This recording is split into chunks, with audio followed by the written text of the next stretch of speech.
So, the opening of a story is arguably the most important part of any storytelling. The first couple minutes of a movie, the first paragraph of a book, it's all about hooking the audience and making them stay. I've been writing for about 8-ish years. Granted, most of that has been fanfiction. No, I'm not giving you my AO3 account, but experience is experience. Given this, I've had to write a fair share of openers in my time. However, I've recently moved over to making and producing comics. You should follow me on my socials, by the way, links in the description. And the way openers are executed in writing and comics are vastly different, despite being based in the same principles.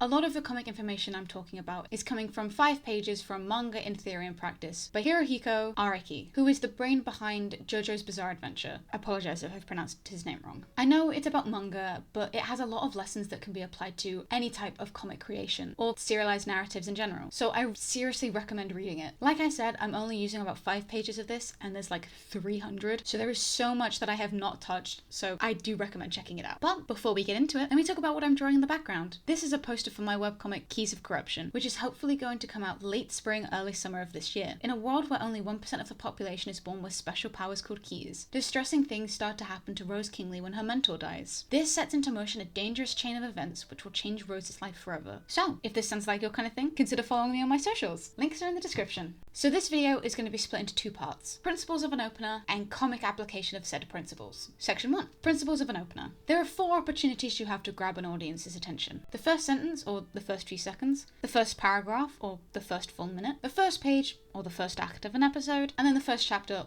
or first episode of a TV show. If you haven't hooked your audience in this time, you probably won't keep them around, and your work might be forgotten in the sense of their own brain. So, what should you do in order to capture that audience's attention and give them as much information as possible? Well, you could propose a question, introduce a character, show the overarching theme, throw your audience into the action, or just set the scene. The first sentence, or couple of seconds, is your elevator pitch to why the audience should stick around. It's better for you to include your central themes within the first few seconds, / paragraphs too.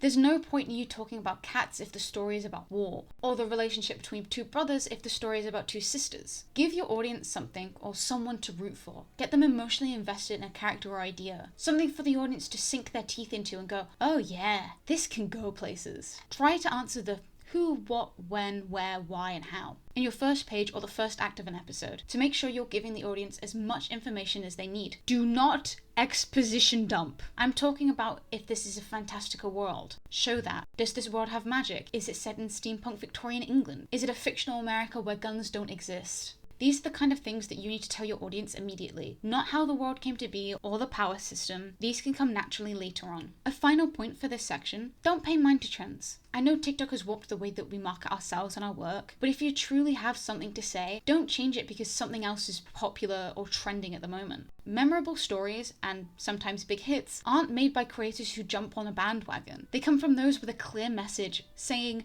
this is what I want to show the world. Section 2. Comic application of said principles. While in principle, you have a decent amount of time to hook the reader, with how easy it is to just click off a webcomic and how picky editors are, your first chapter opener quickly gets shortened to a singular page. And that's fine. It just means that you need to keep each page essentially a mini cliffhanger so that people can keep reading. But how can I make my first page engaging? Well, the foundation for a good first page starts in what kind of things you find appealing about comics. An easy way to do this is figuring out what style you want to draw in.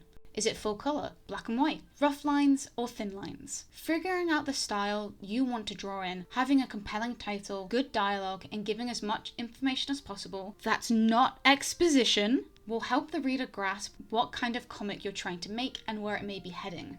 If you ever get stuck, analysing the first page of a popular manga or published graphic novel might be able to help. You can study leading pages, see what the creators are trying to achieve, and also see what mainstream publishers are looking for, if that's the route you want to take.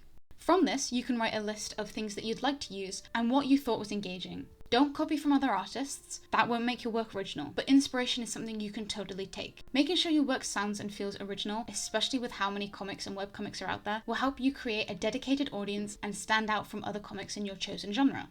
This is more of a nitpick rather than a dedicated tip, but don't put character sheets in the middle of your comic. I understand that a lot of popular mangas do that, but it's only usually to fill out space in printed volumes. You shouldn't have to make a character sheet to tell the audience what a character's favourite food or activity is. If they're the main character, it should be shown in the comic or via dialogue or actions.